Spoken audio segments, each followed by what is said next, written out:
our Morpheus 8 handpiece that is bipolar radio frequency delivery of RF energy subdermal for subdermal out-of-site remodeling. The Morpheus 8 goes 3 depths of penetration: 2 millimeters, 3 millimeters, and 4 millimeters. We will choose our depth as to the body area we're working. Periorbital is typically 2 millimeters, the face 3 millimeters, and the body 4 millimeters where the skin is thicker. I'm going to demonstrate now and show you how it auto-ejects at 2 millimeters. Face, which would be 3 millimeters, and body, for where the skin is thicker, 4 millimeters. We have had the numbing agent on for 35 to 40 minutes. We're going to take every trace of numbing cream and makeup off. We want the skin as clean as possible before the procedure. So after I take it off with this tongue blade, I'm going to use a mild cleanser, followed by prepping the skin with 70% isopropyl alcohol to get all traces of my numbing agent off that might have been left behind. Now that I have cleaned the skin thoroughly and removed all traces of the numbing agent, I chose my setting, face settings, which will be 3 millimeters in depth. You're going to, at a 90-degree angle, place on the skin, 30 to 50% overlap, and begin.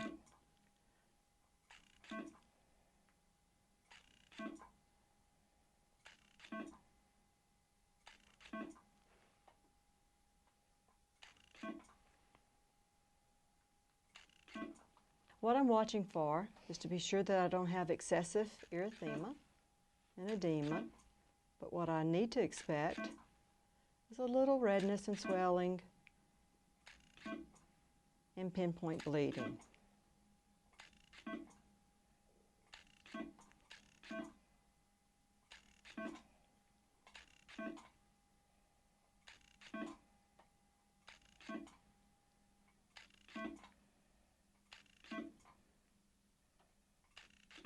Okay.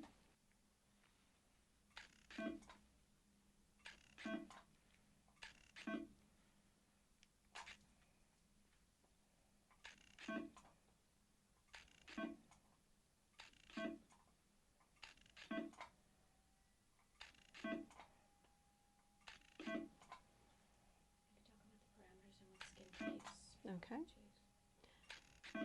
Morpheus 8 can be used on all skin types. We can adjust our energy for darker skin types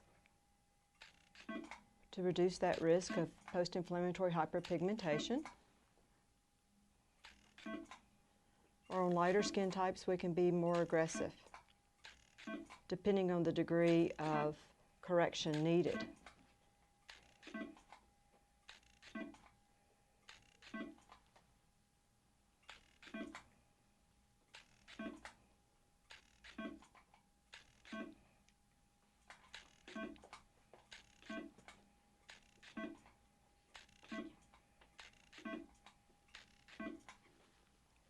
See, the skin is just from here, it's just slight erythema, and we begin to see a little edema.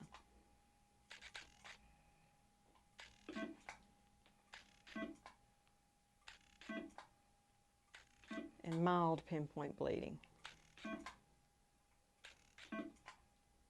Now I'm going to change my setting because I want all women like to have a little extra tightening underneath their eyes. So I'm going to change my setting to periorbital, which will be 2 millimeters in depth. I'm going to pull the skin down. Energy for underneath the eye, periorbital, is 20. On the face, my typically starting point can be anywhere from 20 to 30 up to 40.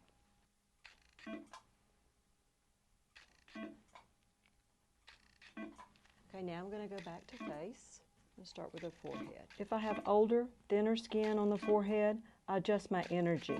I lower my energy levels. Rose has very healthy, great skin. Just a small amount of laxity that she would like to address. When I'm working on the nose, I flatten as much as possible. and I place perpendicular to the skin, and then I might push up so that all my edges have contact with skin.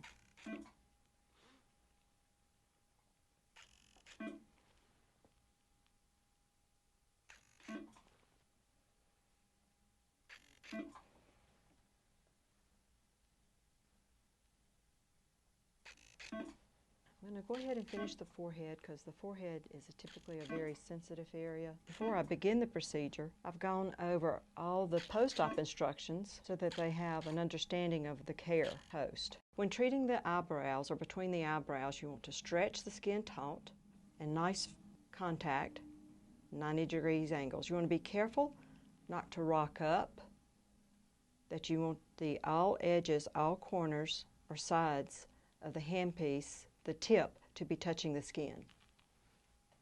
When I'm working on angles or on bony prominences, I'm sure to stretch the skin and have nice contact.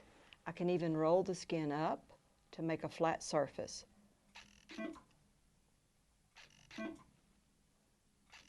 Just pull it up along the mandible. Okay.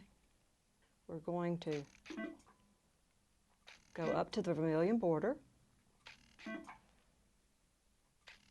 and not go over the lip.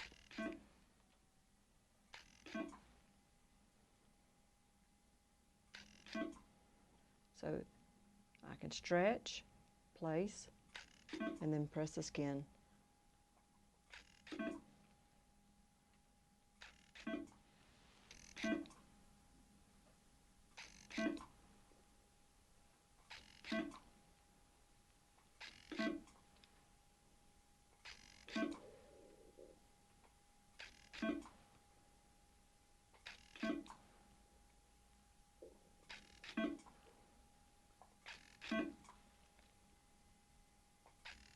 When I'm doing the upper lip, I'll have them roll their lips in together to help provide a flatter surface and a tight. I'm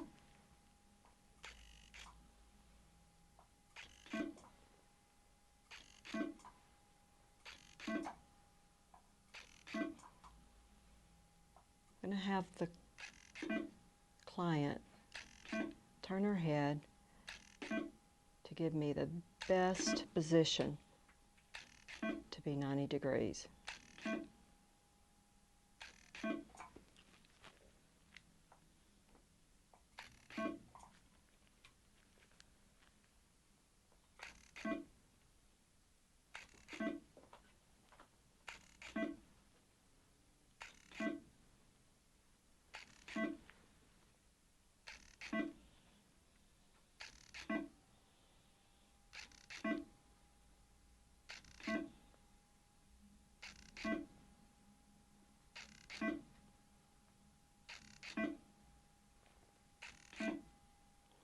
Post-care,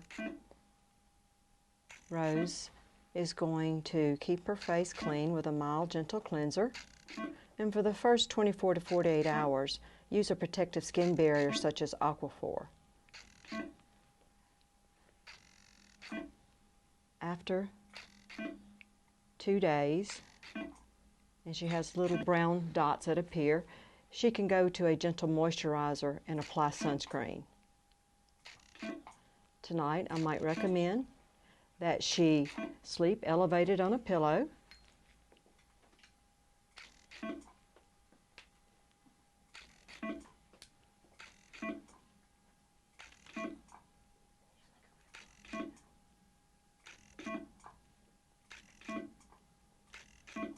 Okay. Now I'm going to change to the eye settings, the periorbital setting, which will be 2 millimeters, and finish this eye. I'm going to pull the skin down tightly so that I'm working on top of the orbital rim.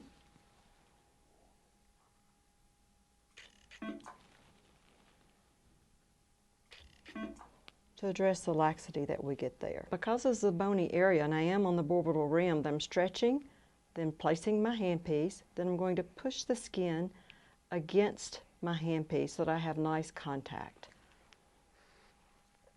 Again, I have to stay on the orbital rim. And we want to stay away from not on the eyebrows themselves. I'm going to stretch, place, and then push the skin against the edges so that I have nice contact. Around the eyes, periorbital, is where we get a skin elasticity. It's really good for the tightening of the skin. Gives them a little bit of lift too by going above the eyebrow and below the eyebrow, as long as I stay on the orbital rim. A numbed rose